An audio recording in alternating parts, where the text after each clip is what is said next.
Ora, lo fai da condividere? Presento un attimo io, dove mi devo mettere? Sì, sì. No, posso vedere... Bella telecamera. Ok, Quindi va bene anche tu. sì, che l'altro sta andando. Può stare in piedi lui? Sì. Ah, dopo? Dobbiamo cambiare la postazione. Yes, you can just change it.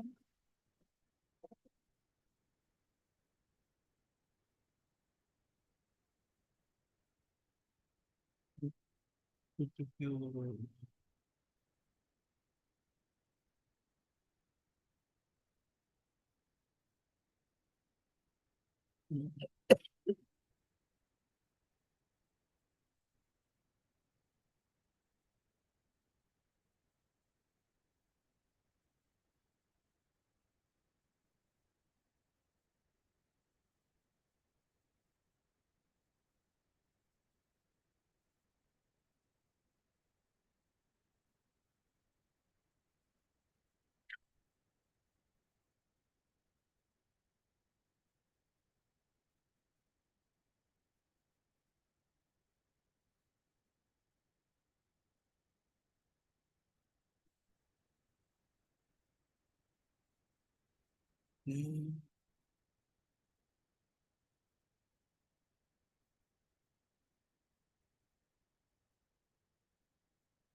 C'è un foglio male avete...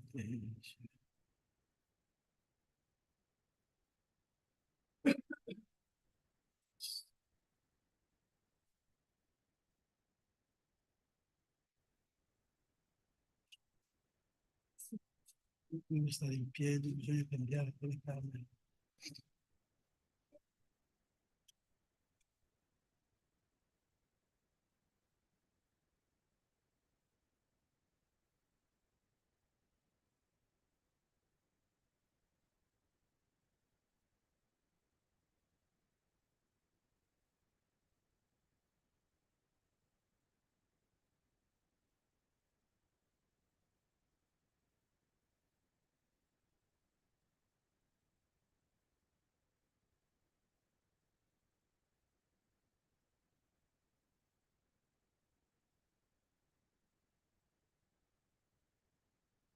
Ok, ok. Ok. Qual è il documento da condividere? Qual è il documento? Possiamo già? Sì, sì, lo so. Sì.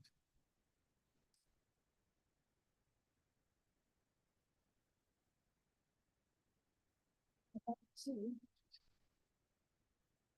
Allora, a quanto pare possiamo cominciare. Buon pomeriggio a tutte e tutti. Siamo qui per un evento straordinario, un webinar, un incontro in presenza allo stesso tempo organizzato da Bibelot. Bibelot è il bollettino online delle biblioteche toscane. Io sono Antonella Lamberti e sono una collaboratrice di Bibelot, cui direttrice Grazia Asta mi ha incaricato di farvi gli onori di casa virtuali per questo seminario che riteniamo di grande interesse per la comunità delle bibliotecarie e dei bibliotecari, non soltanto fiorentini, italiani e internazionali, e che abbiamo avuto la fortuna di poter organizzare, anche se in termini molto celeri, grazie a una virtuosa collaborazione, perché sono sempre le collaborazioni che rendono possibili le cose. In questo caso Bibelot è stata appoggiata dall'AIB Toscana, che pure in questo momento sto rappresentando, e vi dà il benvenuto, e l'Università di Parma con la professoressa Anna Maria Tavalo e il professor Jesus Lau, naturalmente, che è qui con noi, che ci parlerà dell'intelligenza artificiale e le competenze mediatiche e informative, soprattutto focalizzandosi su quale impatto possono avere sulle nostre competenze già acquisite, in particolare su quelle di scrittura, ma più in generale parlandoci di come è importante che noi siamo in grado di conoscere e utilizzare questo nuovo strumento tecnologico che può avere un impatto estremamente certo negativo, ma anche estremamente positivo, una ragione importantissima per essere in grado di padroneggiarlo. Questo incontro è trasmesso in streaming sul canale YouTube della Biblioteca delle Oblate e quindi ci sarà la possibilità di seguirlo con i sottotitoli. C'è anche un link nella locandina dell'incontro che punta a una traduzione in italiano delle slide. Speriamo che sia al vostro interesse e che riusciate a seguirlo con tutte le possibilità di fruirne al massimo come merita. Vi auguro buon ascolto, buona chi è in ascolto e buon incontro a chi è in presenza. E passo il microfono alla professoressa Campari. Grazie mille, Alberti. Io sono Anna Maria Tampano dell'Università di Parma. Vi chiederete che ci faccio qua. In realtà questo è un follow-up di un incontro che abbiamo fatto a Parma, che era alla fine di un progetto europeo sulla gamification per insegnare la transliteracy.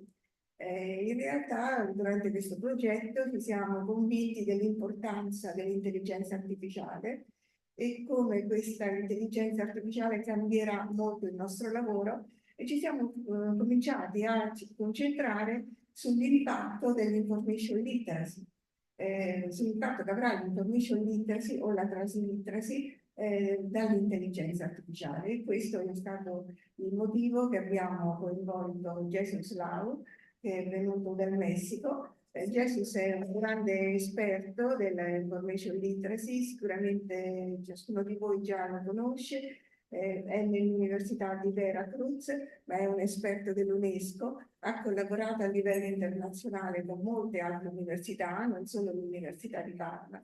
E soprattutto lo conoscerete, penso, per quello che ha fatto per IFLA. Ha preparato delle linee guida per l'information literacy che sono tradotte in italiano e sono disponibili per tutti e ancora molto attuali.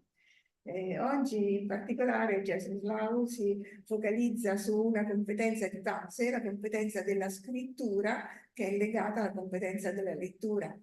Io non so quanto voi siate consapevoli di quello che sta avvenendo con l'intelligenza artificiale. È un grande cambiamento, no? C'è chi ha detto che è un cambiamento simile all'uso del computer nella nostra attività quotidiana. Siamo pronti? Ecco, questa è un'anticipazione della domanda che vi farà Jesus alla fine. C'è la possibilità, quindi, negli ultimi minuti di questa conversazione, di fare degli esercizi. Quindi state attenti a tutto quello che vi dice, perché poi alla fine facciamo un'interrogazione. Allora ringrazio tutti i presenti e quelli online. È il mio piacere di dare la parola a Jesus Lau, che ripeterà la sua presentazione già fatta a Parma, ma spero con un pubblico più ampio. Grazie Jesus. Grazie. How do I expand? You know how to expand it? I'm asking Anna Maria to expand.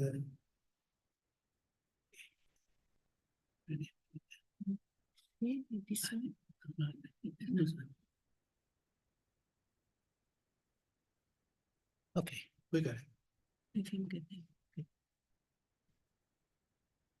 Well, thank you very much for the introduction, Anna Maria, and thanks to Antonella for organizing this quick talk. And also thanks to you for being here this afternoon. And also thanks to those who may join the conference in a remote, online. Please let me know how, your questions or your concerns, and I can try to respond, or we can discuss it. Well, I would like to say that it's a great pleasure to be in this city. I have just had lunch at the top of the building, and it's a privilege to have this lunch with the dome view. I think it's you have to promote this view so that the library becomes also a tourist attraction, because I really enjoy the view and the opportunity to be here. I would like to say thanks to Ana Maria. Ana Maria is a long standing friend. I don't know, more than 20 years, or I can count them by now. And I would like to say that I admire Ana Maria. Whenever I think about Italian libraries, Ana Maria comes to my mind. She's probably the most visible face of Italy, outside Italy in regard to libraries. So thanks, Ana Maria, congratulations for the work that you do. And thanks again to Antonella for taking the time to organize this talk. Okay, my objective this afternoon is not to share answers, but to share concerns and probably questions with you about the impact of artificial intelligence in our writing skills. The talk will be divided in two parts. One, I will give you the regular talk that I have prepared. In the second one, I would like to have a brief exercise with you. For those who are present, we're giving paper to participate, basically about the things that you see as opportunities of the library to promote and to foster writing skills. And for those who are away participating online in the conference, please send via chat or on Zoom your replies or questions if you have some. Okay, so one is we'll give the talk, and second we do the exercise. And I was told that we have an hour and a half, so I'll try to finish at 4. So it will be about 40 minutes of my talk because it's 3:22. And then the rest of the time we can do the exercise and share what you have in your mind in regards to this topic. Okay, I don't know, I think I told the gentleman, the technician, that I could move to the front. Yeah, can I move to the front? No, me. Oh, I mean, I'm thinking about the camera. Can you see me? I don't know. No? So we're gonna stay. Better stay behind the. Okay. Anyhow, I wanted to be closer to you, but no problem. Okay, let's begin. Artificial intelligence is a new technology, but we have had technology over centuries. And well, maybe not every, but most of the technologies that we use are affecting the way that we behave. For example, I showed to my University of Parma attendees that when we go to the gym, we're exercising for what's the reason for going to a gym? Carla? I have not understood. Why do we go to a gym or academia? I don't know what the word in Italian. Why do we go to the gym? For health. For health. Okay, that's a good answer. But there is another one behind. We go to the gym for health reasons, to relax, to be fit. But why? What's the question? What's the reason behind? We go to the gym because we have cars, we have buses, we have trains, and we don't walk anymore. Second, we don't do exercise in our regular jobs. We may be sitting, if you're a reference librarian, you will be sitting behind a desk, maybe 4 hours, 6 hours, depending on your working shift. So these technologies, driving vehicles, have limited our walking capacity. So in order to keep this capacity, we go to an artificial place that is a gym to keep fit. So the same has happened with the calculator. the calculator arrived in the 1980s or 1990s, yeah? And nowadays, I can see that most of us, including me, we use more our cell phone that has a calculator to do a simple sum or a simple rest, because we know it will be more exact and it will be quicker. So the calculator has taken away a mental activity, summing and resting. And with ChatGPT, we'll have the same impact. But this time, the impact is greater because it's replacing our cognitive capacity. And the main concern, the main worry that I share with you in this presentation is, what can we do to keep developing our cognitive skills when we have this technology that can think and express itself almost like a human being? For example, I shared with Ana Maria when we were coming from the hotel to here that it would be good to do an exercise, in order to grasp more the talk. And I said, well, we can ask about 3 questions. We had lunch, and after lunch, I asked ChatGPT to help me to write the 3 questions. They are probably not perfect, but it's a good start. I have just sent it to Ana Maria to WhatsApp so she can review it and polish it.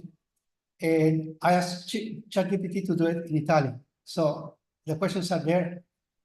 And it was done in a few minutes. We arrived about an hour and a half ago. We chat for about an hour and a quarter, but in 5 minutes, we had this answer. This is great, but like every development, it has a good and a bad side. Everything is dialectic. So ChatGPT can bring also a dark side and also a light one. Okay, I'll try to cover 4 concepts. Artificial intelligence, and there is an emerging reality in the impact in writing skills. It may create a generation that doesn't know how to express in writing, which is called agraphia. Actually, the term comes from Latin. Those two, second, the importance of knowing how to write, and 3, the cognitive ability to write, the mental process that are required, and learner strategies to communicate in writing.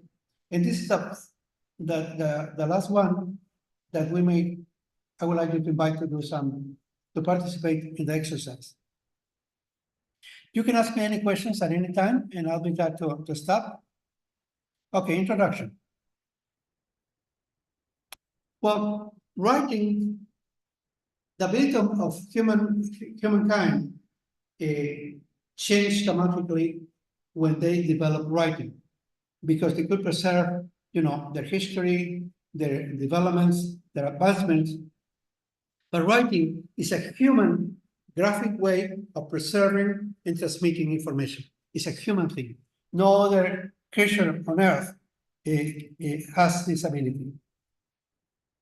But now with the advent of artificial intelligence, and I'm talking about ChatGPT, but when I say ChatGPT, I mean any artificial intelligence application. Right now, I'm focusing on writing. But if you're a painter, ChatGPT can do work for you. If you draw things, ChatGPT can draw also things. If you write songs, it can do it. If you sing, artificial intelligence can also replace you. In fact, last night, I watched Italian TV for a little bit. And I don't know if you watched the news last night, and now we don't watch TV that much anymore, but if you did watch it, there was I think a lady deputy from the Italian parliament who was complaining that her image was altered with pornographic acts. And she was complaining, she was a beautiful lady, and she was complaining because she was used and her image was sent, through to the media, and she was complaining because certainly they were invading her privacy. But this is something that will become common, and we have to be alert. So there are all sorts of applications, like the one that was used for this deputy or senator of the Italian parliament. And so when I say ChatGPT, I mean any application for that uses artificial intelligence. Okay, what is agraphia? Agraphia is the inability to communicate through writing. And ChatGPT or artificial intelligence will help us to be better writers, but will also impact those who do not write. They will be less able to do it if they don't use this technology. Now, Ana Maria asked me to send the presentation so it can be translated. And in fact, okay, here I have in English, and here is in Italian. Okay. Well, this poem was done by ChatGPT. I don't know if it is right or not, because I don't speak Italian. I can sort of understand some things because of my Spanish background. But it was done in less than a minute. If I wanted to write a poem in Italian, even if it's a bad one, I probably need a liter of coffee and probably a bottle of wine in order to get inspired. But even though I will not be able to do it because I don't speak the language. But here, the software did it in a few seconds. The picture on my right, it's the main library of the National University in Mexico. I don't know if the poem makes sense. Do you think it's okay? Okay. As long as it doesn't say any silly words. Okay, what are the challenges? Well, one of the challenges, and this is something that worries me coming from a country like Mexico. Mexico is a middle-income country. I mentioned earlier in my previous talk that Mexico is, I think, it's number 13 or number 14 in the world economy. Our economy is a large one. So we are in the top in terms of the size of the economy. However, this is economic development. If we talk about social development, Mexico is certainly quite down compared to its economic achievement. Our population has limited writing skills.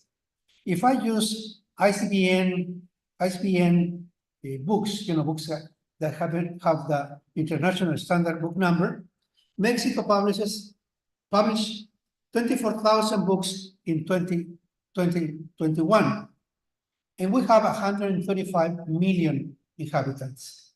We're also a large country in terms of population. We're the largest Spanish-speaking country in the world, larger than Spain. But please keep the number of books, 24,000 and 135 million inhabitants. Compared to the next slide. Spain publishes 250 books per day. So in 2022, it's a year difference, they published more than 90,000 books. And take a look to the population. They have 43 million inhabitants. So they have about 1/3 of the Mexican population, but they publish about 3 times more than we do. Why is that? Because I assume the Spanish educational system is a better one. It's a system that is developing writing skills. Now, writing, for those who do information literacy, you remember the skills, to be conscious of your information need, to be able to retrieve, to evaluate, to use and communicate your information outcome. When you communicate your results, you can do it in different ways, not only writing, it can be by video, photographs, so on. But usually it's in writing, which is the main mean for humans to share what they think or their experiences. So writing is the highest information skill. It's at the top. In order to write, you certainly have to read, that is some research skills, you have to reading habits. So writing is a high cognitive skill. So if the educational system is poor or weak, we will certainly not achieve this cognitive development. So the comparison between Spain and Mexico will tell you, what educational system is better. And well, Ana Maria shared with me, and I asked her to allow me to share her quote, that in the PISA exam, Mexico ranks the one before the last. I think Turkey is the last, and we're the next one. In terms of writing skills and arithmetic and science and so on. And Ana Maria said that Italy is about average compared to other European countries.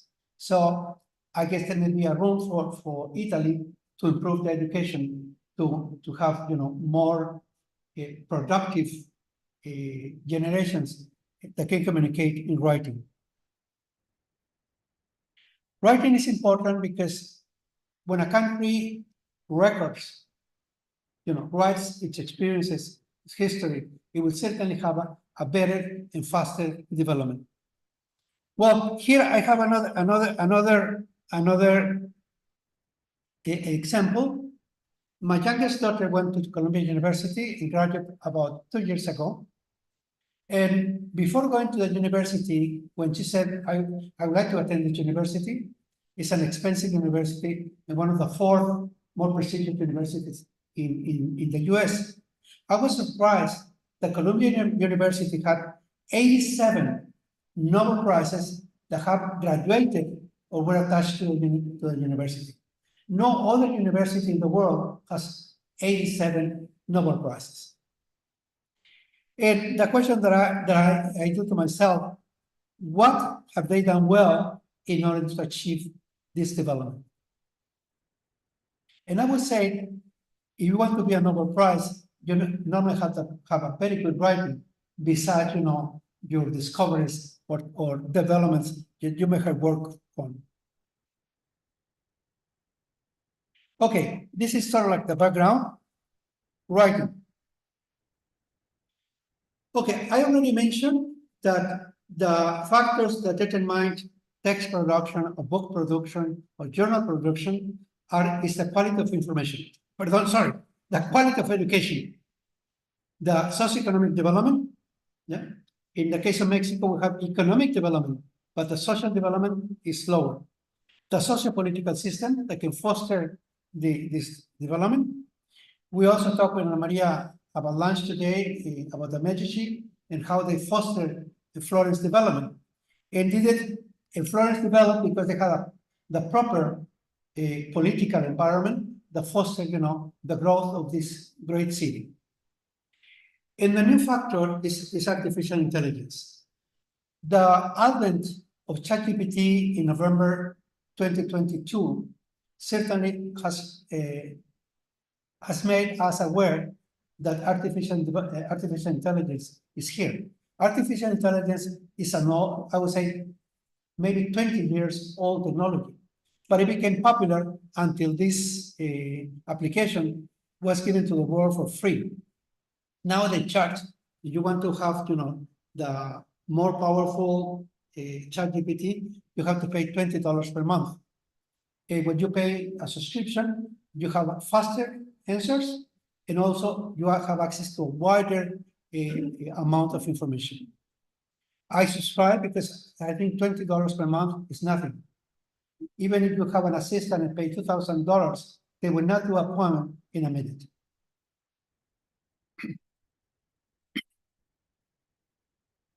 Okay, artificial intelligence or the use of ChatGPT is a new application. So there aren't that many statistics. I don't have statistics for my own country or statistics about what librarians are doing either in Mexico or in Italy.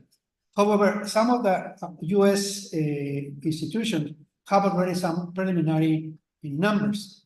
For example, that almost half of American students are already using ChatGPT, and 50 of them use it to take exams and surveys.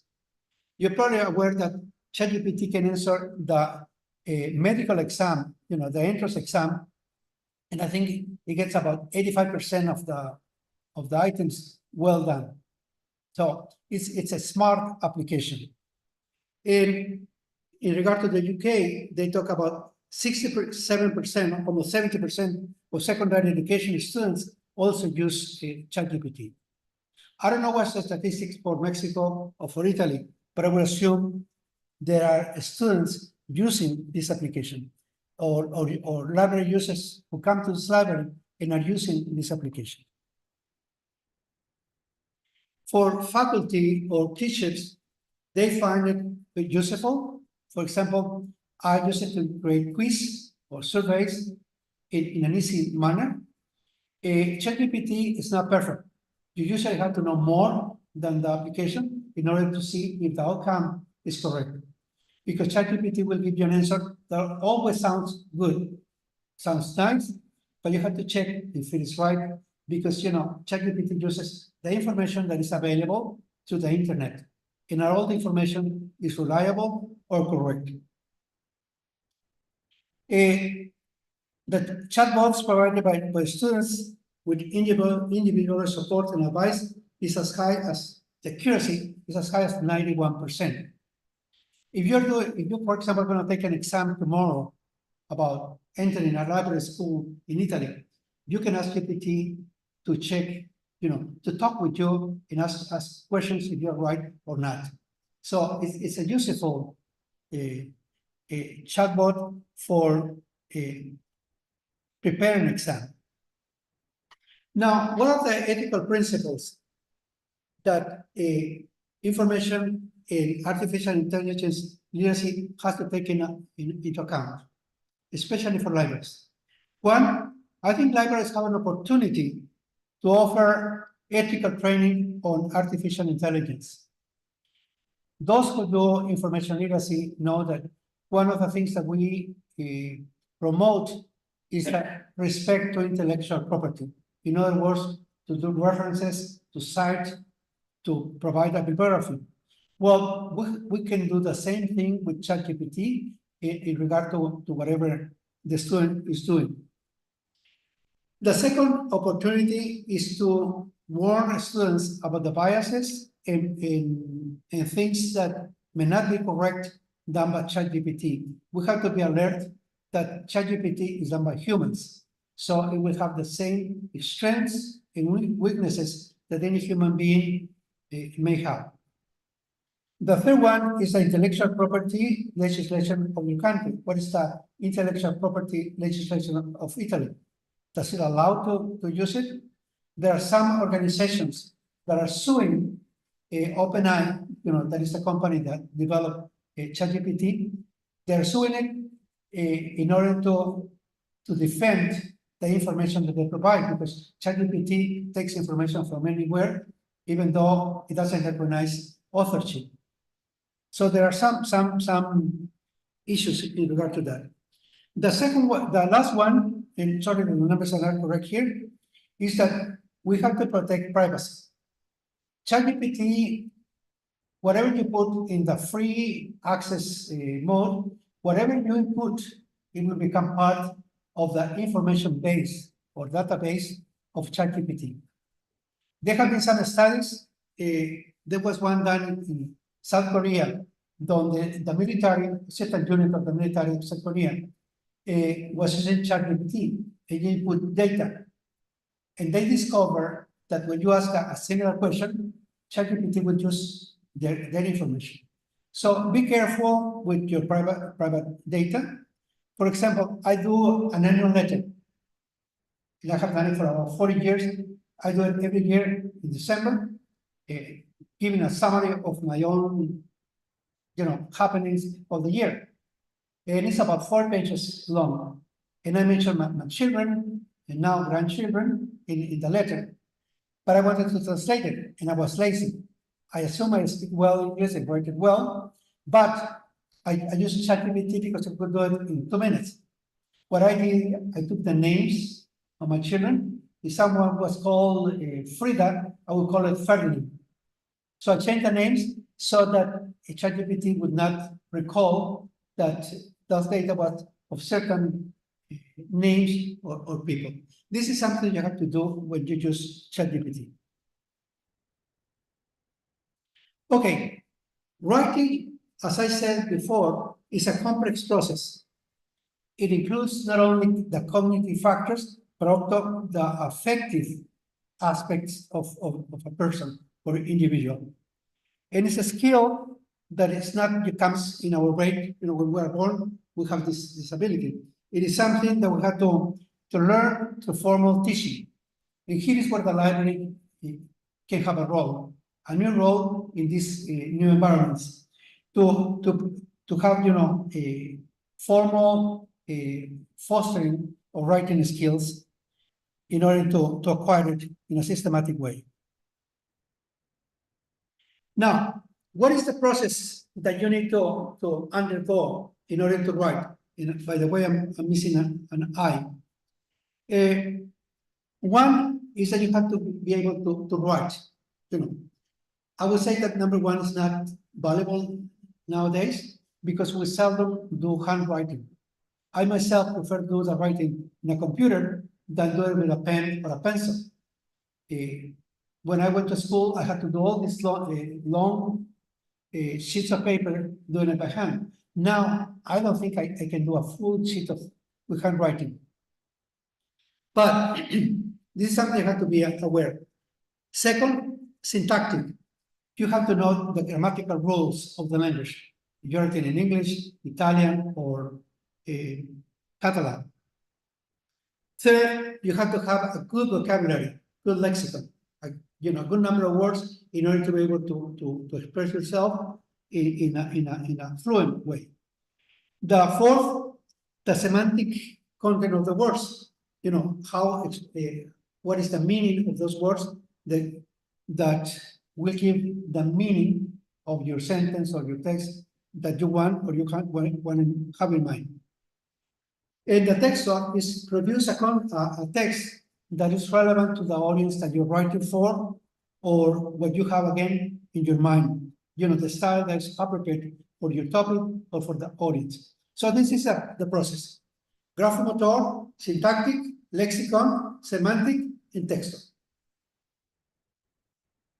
And right now, think about the library. What can the library do in this writing process? Okay, what are the linguistic skills? One, obviously, you have to listen. We can increase our vocabulary by listening, like we are doing right now. Hopefully, you will increase vocabulary. You have to speak. 3, reading, that is quite relevant to a library. And number 4, the writing expression. These will be the linguistic skills. The previous one is the process of writing. This is the skills that we need to have in order to write. Okay, a summary of what I said. Writing, the key factors. You have to have good understanding of the language in written form. Second, you have to understand the meaning of the words. That's why it's important to read. The more that we read, the more we understand text. And this will have, as a consequence, a large vocabulary. And the fourth, the reading comprehension, to understand what we read. And the last one, some research capability, to find facts, data, numbers, and so on. What do you think about it? Is it easy to write? Okay, learning strategies. Something that students have to keep in mind, or library users have to keep in mind, is that whatever you get out from ChatGPT or artificial intelligence applications, is that It is good for easy essay samples. You know, you can ask GPT to do a draft, and then you can correct it. You can do plans, schemes about your work. You can ask, for example, if I'm writing, thinking about the subject, I ask ChatGPT to help me to do so like an outline. For example, I wanted to develop at home, to develop some policies for pets. I have a few apartments that I rent, but we allow pets. So I want to write some guidelines of what people should do if they have pets. And it was very good. It even included things I haven't thought about pets. You know, I have to have I don't know what's the word for a rope, you know, that they could only come to the premises using this rope and so on. It's also very good for presentations. I don't know if you have used something like an application that's like a PowerPoint with artificial intelligence. You can ask and say, I want a presentation about Florence Florentian libraries, and it will propose you a topic. Now, also, for example, the images that you see here on my presentation, they were done with Bing. I will put the title of the presentation, and the software proposed me a picture, and I could choose the different applications. Okay, so presentations, you can get inspiration about introductions, topic lists. I already mentioned, for example, number 4. I went to China in May of last year, and they asked me to do a talk. I was well prepared, but when I got there, they asked me to speak during the opening. And they wanted me to speak 5 minutes, and 5 minutes is about 2 pages. I said, no, I cannot do it in such a short time. But ChatGPT gave, you know, the descriptors, and it was very good. I only changed the word that were not politically correct. Anything that had to do with democracy, I put it away because, you know, it's not relevant for the Chinese. But it was an easy way to solve a problem. And then I said, well, change this or write this, and it will get you a draft. Topic list, summaries. Now, I think the last development of ChatGPT, I think was a month ago, they call tokens it to words. They originally, like, I think you could put at the beginning 120 something words, and it will translate or interpret or summarize. Now I think you can put more than 100,000 words, and it will summarize it quickly. So the capacity of analyzing is high. To prepare for exams, and you can say I'm having an exam on Italian history, and it will give you an outline. It is also useful for professors, and I would say it's also useful for librarians. If you are doing information literacy, you can create exercises. You can create even individualized exercises for students, something that we couldn't do in normal environments. We cannot, focus on every student. We could do it only as a group. Here you can do it to individuals. You can make classes more interesting. You can ask for jokes. You can ask to suggest for videos and so on. You can also have a debate and have ChatGPT as the expert in people and students interact. Now, in regard to media and information skills, ChatGPT is taking over some of these roles. ChatGPT can be used to retrieve information, but it has the weakness that it doesn't give you the reference. And if it doesn't have the answer, it will create one answer. And this is a bit dangerous, but it is it's good. And you can have certain items, for example, the last name of the author, the title, and you can input that and say, well, can you help me to retrieve the publishing house or the full name of the author? And it will give it to you. Obviously, I have to check if you have another source to do it. You can go to Google and do this double. Yes. So now it's good for retrieving, it's good for evaluating information, For example, you can grade student essays for putting them into ChatGPT. They say, well, check the grammar, check if this is coherent, and so on. The challenge that we have is the ethical composition of ChatGPT products, because it gets information from everywhere. And you have to tell your audience that you're using ChatGPT so that they know that they may be words or phrases taken from other sources. And the most important thing that information literacy has now more than ever is academic integrity, the respect for intellectual property, and to be honest about what you do. Because nowadays it is easy to see that someone gives you a written paper, but you know if it is his or hers or is ChatGPT.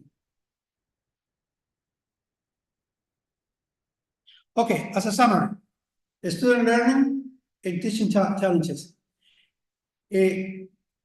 One is we need to facilitate artificial intelligence in learning. We have to incorporate it. We cannot deny, we cannot prohibit the use of ChatGPT. It's a software that's here, and we have to learn how to use it. The challenges are big, but opportunities are also big. And one of the things I like to emphasize that, at least from the information literacy perspective, now we have to focus, we used to focus on the process. We have to focus on the process and less on the product. In earlier times, we focused on the product and didn't care that much about the process. Now I think it's more important in the process. It's like calculus, you know, when you get a result, you have to explain how you got to that end. We have to foster high critical thinking skills, and the most challenging task is to evaluate holistically. We probably have to go back to the earlier times and ask for written exams so that we make sure that the student is really doing the exam. And something that I would like to say that in order to take advantage, a proper advantage of the software or of artificial intelligence application, we need to have institutional policies. We need to have institutional bylaws. We need to have institutional policies. And libraries have to do it too. Here are some institutional policies. This is the second largest Mexican university, Universidad de Guadalajara, that published in about 2 months ago these guidelines for faculty on how to incorporate artificial intelligence, basically ChatGPT. Here is another one that was the second one that was published, another Mexican university, giving guidelines to faculty on how to integrate this development. One that was early, it was in August of last year, was this guide for ChatGPT created by University of Pretoria. The limitation of these guidelines is that they are more focused on policies and not, on pedagogical approaches. Pedagogical approaches are that there are lots of things to be done. We need to learn how to use it, how to evaluate it, how to integrate it into learning processes. So their focus are, from the framework of policies, and usually they focus on academic integrity, but not on the pedagogical part. And this is something that probably have to be doing in the short term. Here is another article by in this publication, how students should be excited and benefit from ChatGPT. The links are here, and there is a copy of a presentation with Antonella and Ana Maria that I can share with you. This is a Nature article that was published last year in October, so it's 4 or 5 months old. And what are the things that we can learn from ChatGPT use in education? Conclusions. Number 1, we need to adopt ChatGPT as a learning tool. Number 2, I'm using the Spanish abbreviation for information skills. We have to focus information skills or media skills on developing our intelligence, on how to think. We may not be able, for example, when we drive a car, we don't know how the car works. We just know that we have to move the wheel, use the brake, and so on. But how the car was made, how the car moves, is not our concern. We only get into the car. The same is happening with ChatGPT. Now we have to focus more on how we think in our critical thinking activities, perhaps rather than be doing calligraphy or the handwriting part. And as I said earlier, we have to prioritize the process and less about the learning product. In libraries like this one, or University of Florence, or Parma, they need to have librarians with artificial intelligence capability. I would say we need at least one librarian who has, these computer skills. If you have an artificial intelligence librarian or specialized in artificial intelligence, you'll certainly be able to benefit from reference services, cataloging, almost every service of the library to benefit from the artificial intelligence capability for marketing purposes, to create, videos and so on. So this is a move that is important to take soon. I know it's difficult because we have, very solid or not very flexible organizations, but if we do it, it will be great.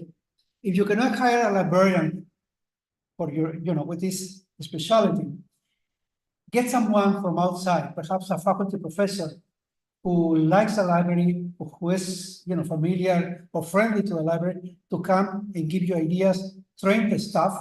It would be good to train the staff, in the different sections. For example, for cataloging, you can give the title of the book and ChatGPT can retrieve the author, or vice versa. I have read some experiences, for example, from the National Library of Spain, how we have identified certain texts, who was the author. And they're working on, on incunabula or things like that. We need to overcome resistance. So if you can do a training for your staff, it may be 1 day, 4 hours or so, about the benefit of it. ChatGPT can help you in anything, even in the kitchen. I got, flour and eggs. What can I do with them? A ChatGPT will create a recipe for you. Find one. You have a child that is crying, that is boring. Ask ChatGPT to do a joke or story to the kid. So it is important for libraries to define institutional policies in how to adopt it, how to develop it, and how to benefit. Now, artificial intelligence demands cognitive genes. You remember? We need now places, in various universities, and also libraries that are great places where people could come and exercise their cognitive skills to develop the cognitive competencies. The specific conclusions: writing demands high cognitive capacity. And now we have to change the way that we teach writing. Artificial intelligence can empower writers, but it can also create agraphia in users. Those who use it will write better, and those who do not use it may lose the opportunity to develop this strategy. The challenge is how to facilitate learning to develop writing skills in libraries. What is the challenge that we have in our libraries to foster these skills? We must create these gyms, have a gym in the library, a cognitive gym, perhaps a space that you can devote for this service. Here are some references. And thanks for listening.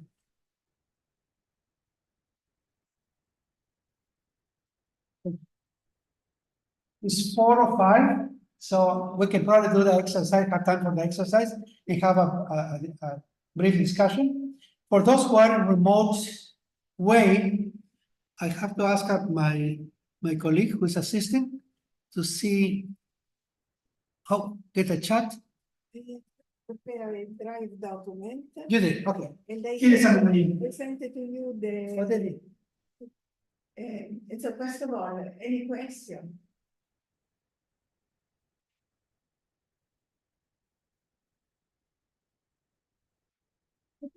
Carla. Carla.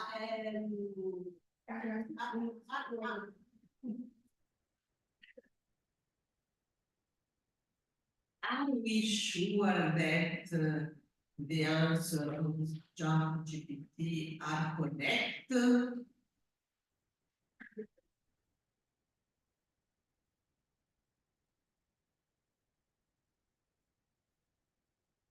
Thanks, Ana Maria. No, we are not sure. The fact is that you have to know more than ChatGPT so that you can tell if the answer is correct or not. ChatGPT is very educated. It will always give you an answer, and it will sound good, you know, plausible, something you can believe. But you have to check if it's true or not. That's why it is important. And students, library users have to be aware that they need to know more. Whatever they get out, they may not be right.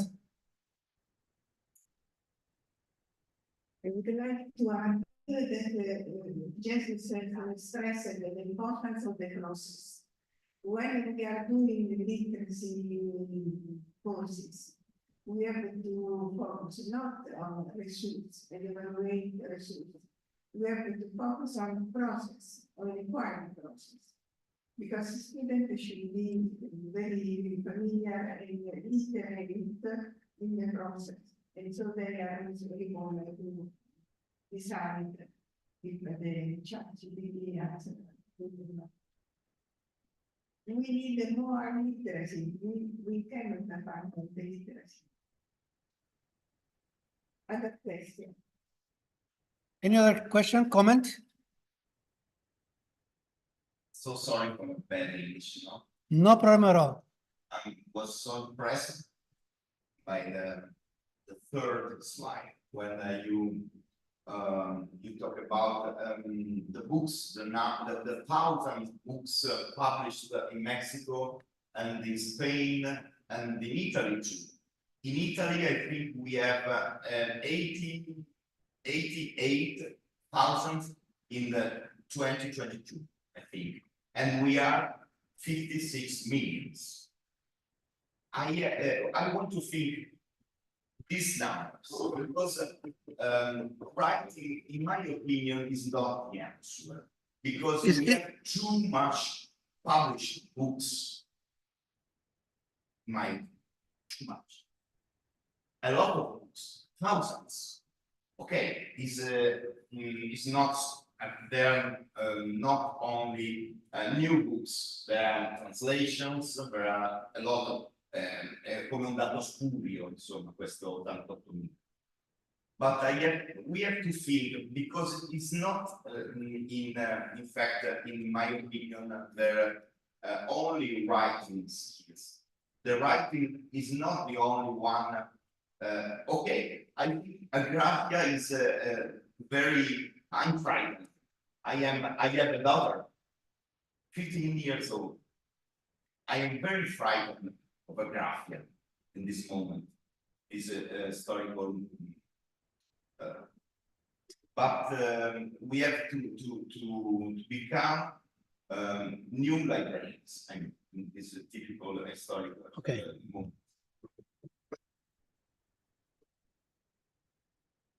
Thank you, Maria. I think that you touched three topics. One is about new librarians. We need not young librarians, but librarians who adopt the new approaches to harvest the best of these technologies. Number two, it is to youngsters like your daughter have the opportunity or the risk of developing writing skills or not. It will depend on the educational system. For example, kids now, or I myself do it, if there are notes, instead of writing, I now take a picture. Yeah. And third, writing here is just an indicator. We could use, scientific journals. How many scientific journals are included in Scopus or all these, high pedigree journals. Mexico, I think, has about 20 titles in the Easy Web of Science. This is nothing compared to the numbers that the US has. That means that in terms of scientific writing, we are even lower than general writing. So it's just an indicator to tell that we need to do something with the educational system. And writing is not the only way to communicate. You can communicate through photography, painting, videos, in the speaking. Yeah. Okay, and the challenge that we have is that we have to transform our library profession. We have to transform it to focus on this kind of services, and perhaps get away a little bit from collections and focus more on the user, so that the user becomes, an intelligent human being.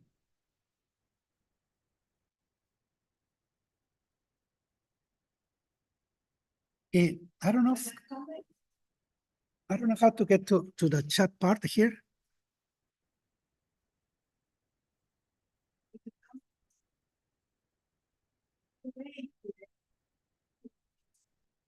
Se volete le diapositive, la presentazione di Jesus Lau, mandate una mail con il vostro indirizzo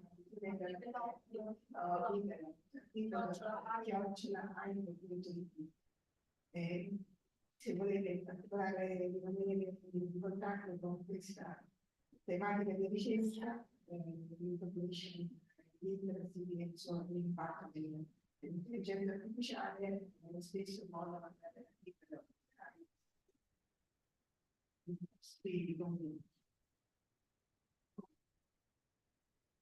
Can we go to the exercise part? We can go to the... Andiamo... If there are no questions? Se non ci sono altre domande. Okay. I will give some background. Maybe you can ask the question, Anne-Marie? Sì. See? Okay. Just the last question. The last question. Okay. Yeah. Well, think about your library. Think about that your library is a cognitive gym. And you have to provide a new service. What service would you provide to foster writing skills using ChatGPT? And every you can have a piece of paper, there is scratch paper, and you can write, any activity, action that you can do. E a quelli di questa stanza vi ho mandato per mail il link con le domande tradotte in italiano di Jesus. Quindi lo mandate...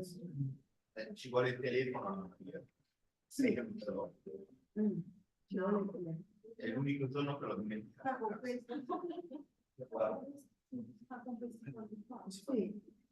Comunque la domanda è, la prima domanda. Hai preso in considerazione l'integrazione di ChatGPT o modelli linguistici simili nei programmi di scrittura della tua biblioteca per aiutare gli utenti a sviluppare le loro capacità di scrittura? Sono una risposta aperta, no? Sì, certo.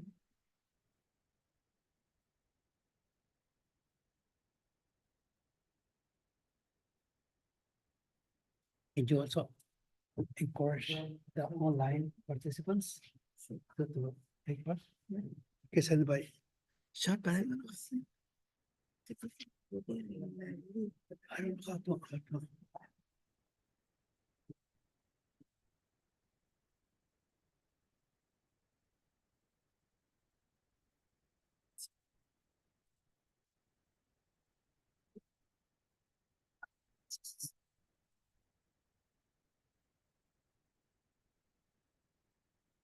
So what I'm missing, Allora, ripeto la prima domanda, se volete partecipare. Hai preso in considerazione l'integrazione di ChatGPT o modelli linguistici simili nei programmi di scrittura della tua biblioteca per aiutare gli utenti a sviluppare le loro capacità di scrittura?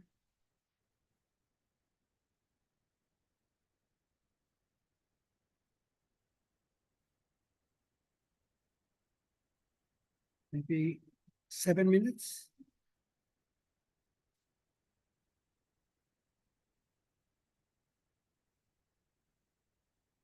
we can take about 7 minutes and leave 7 minutes more for discussion. For those who are participating online, you could work on the suggestions and send it via chat of Zoom.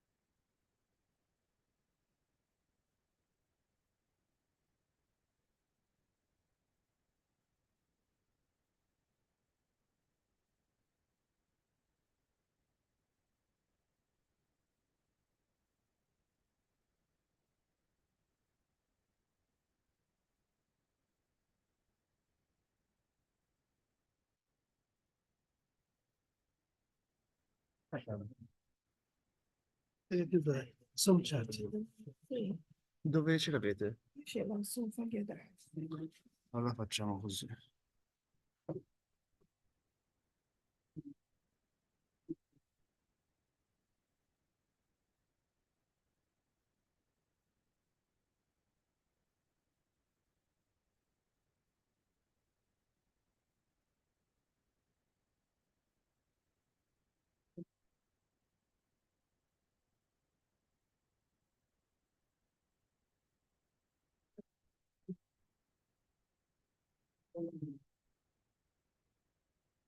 Allora, può loggare col suo Google, così scopri il suo livello. Dovrei sapere a te perché non mi ricordo.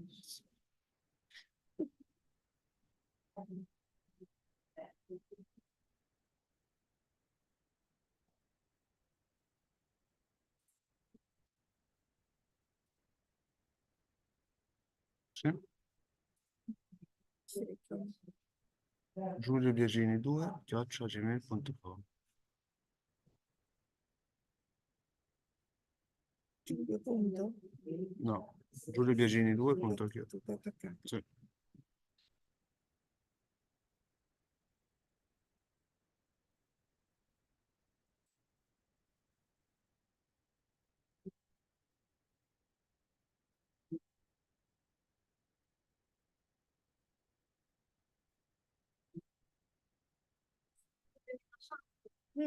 Sì, benissimo.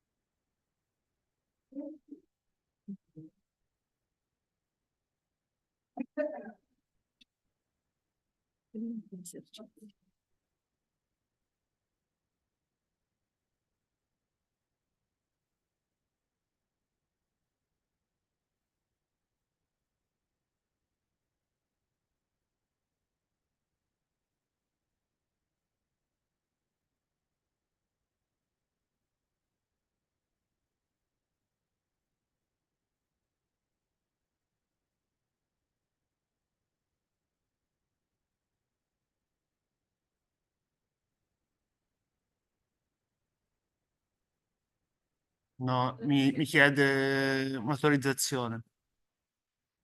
Scusate, mi chiede un'autorizzazione per entrare.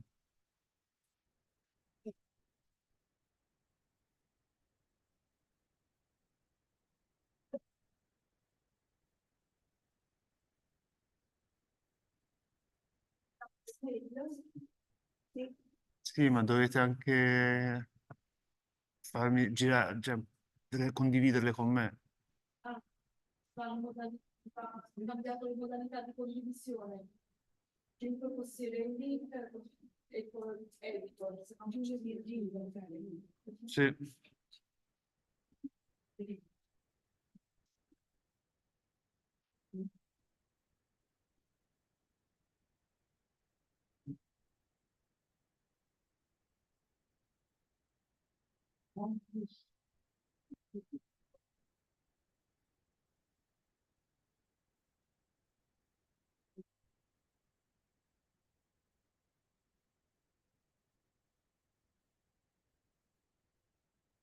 Questo, Ora arriva, sì, queste tre. sì, credo.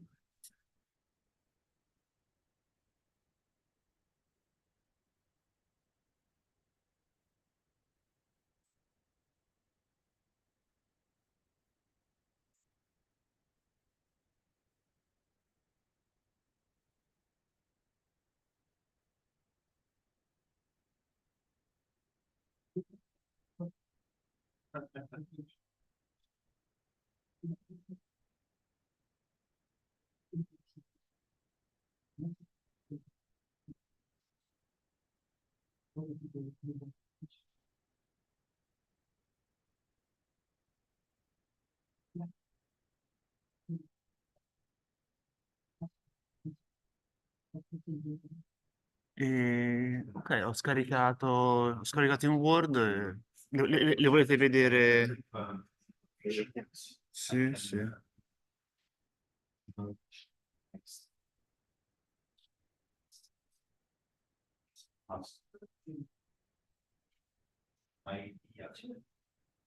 I write in Italian. Okay.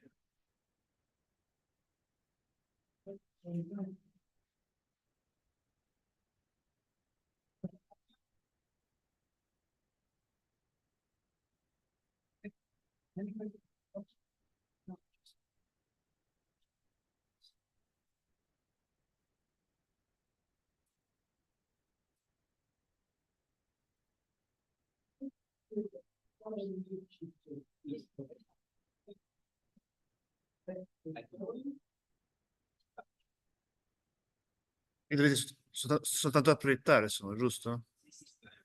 Bene.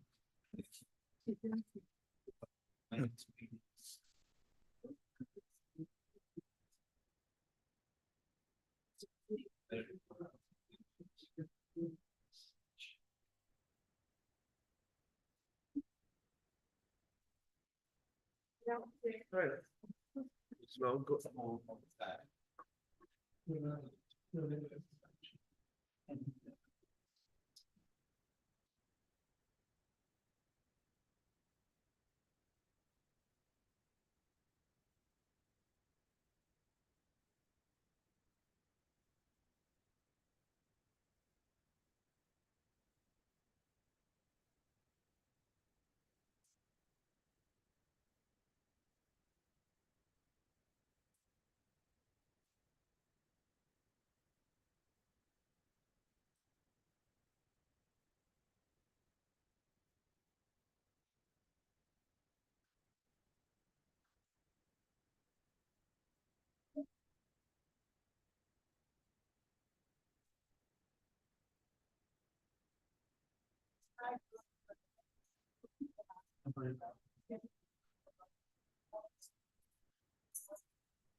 Shall we conclude? Everybody has done later. Hello? Ci siamo tutti, riprendiamo, abbiamo concluso l'esercizio nella stanza. Praticamente alla prima domanda la risposta è negativa, è presa in considerazione perché molti dei partecipanti non conoscevano queste potenzialità, opportunità per la scrittura di ChatGPT. E la seconda parte della prima domanda è legata alla prima, quindi c'è bisogno di maggior tempo per sperimentare questo strumento. Sull'accessibilità per la formazione è una tecnologia da cui ancora non riusciamo ad avere il controllo.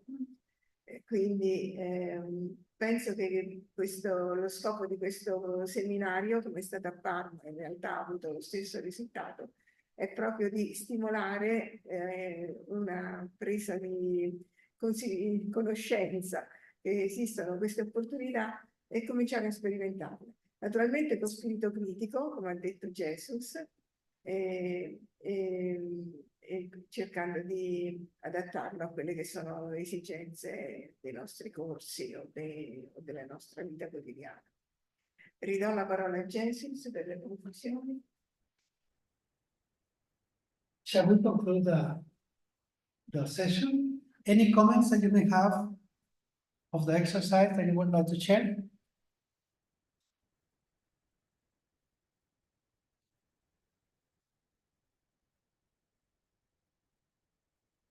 Well, what I would like to say for those who haven't used it, opening an account in ChatGPT, the company is called OpenAI. You go into openai.com and it's easy. It just asks you for an email and you create a password and that's it. After that, you can start asking the application to give you answers of whatever you want to do. You can translate things, you can summarize, you can expand text, give them a paragraph and say, well, write something of 500 words using these scriptures, and it will do it. And it's free. As I said earlier, the free version allows you to use it for a certain time, but the time is not for, I would say, for normal use. The subscription, when you pay $20 per month, it allows you to a greater amount of information, greater database, and also the answer is quicker. For the free part, at certain times of the day, it could be busy, and it will tell you, I'm really busy, wait for a few minutes. But in general, the free part it works and it's good. Yeah. If you're beginning, I think the free part is good. But if you're really using a lot, I would recommend to pay. But you can also share the account. This is just between you and I. You can share the account with your children, your husband, your wife. But do it, because this is a tool. And there is a forecast that ChatGPT may take away, some say 30% of the jobs, some to 50% in the next few years. But ChatGPT will not be taking away the jobs. The people who uses ChatGPT are the ones who will take away your jobs. So we have to use it in order to really benefit. Thank you.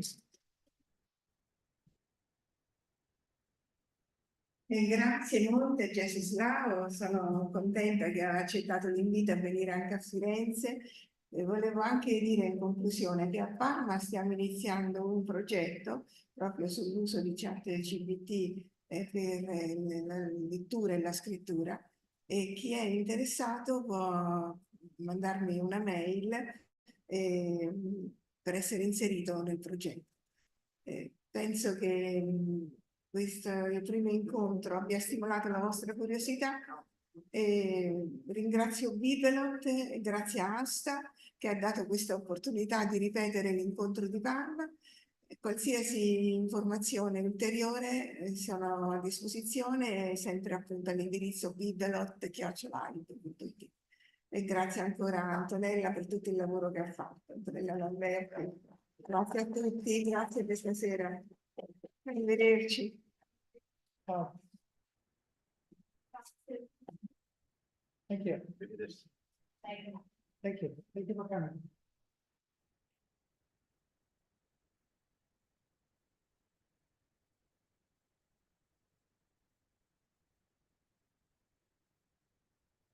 Thank you, Maria. Sì, sì. Was a good session.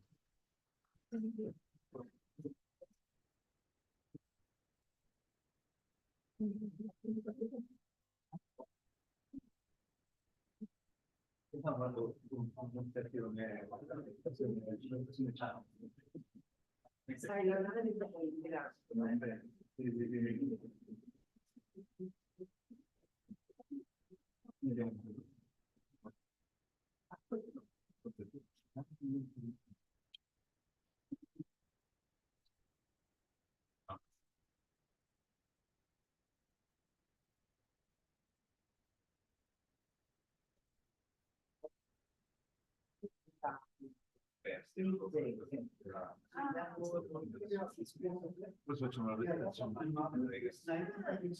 Penso. Quindi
Ecco.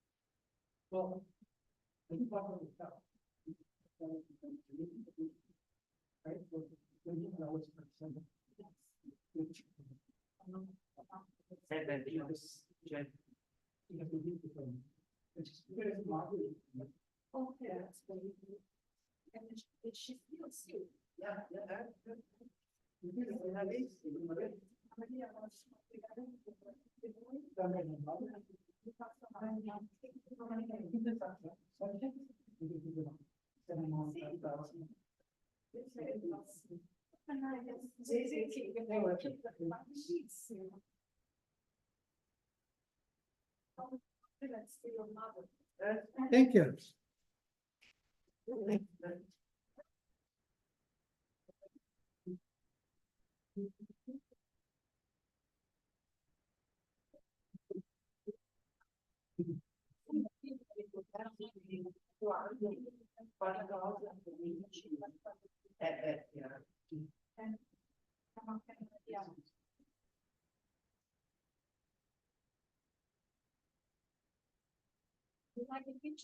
Yeah, no, I wouldn't do both.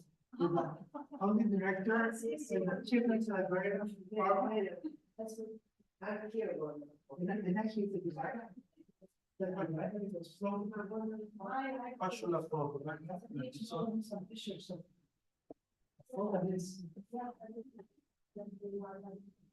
But